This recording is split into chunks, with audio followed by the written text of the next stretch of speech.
বিয়ে আর কি। মেয়েটিকে আমি রোজই দেখতাম। এখন আমার ভীষণভাবে আফসোস হচ্ছে কেন যে মেয়েটির সঙ্গে কথা বলতাম না।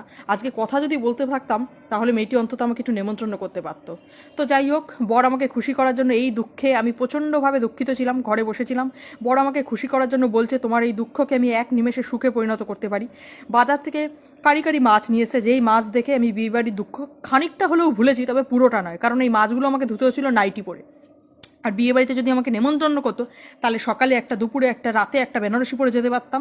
সে তো পারলামই না, কতগুলো মাছ বাজার এখন আমাকে নাইটি পরে ধুতে হচ্ছে, বিরক্তিকর লাগে। আর চারপাশ থেকে সাদা আলুর তরকারি আর লুচির গন্ধে আমার শরীর মন মোমো করে উঠছে।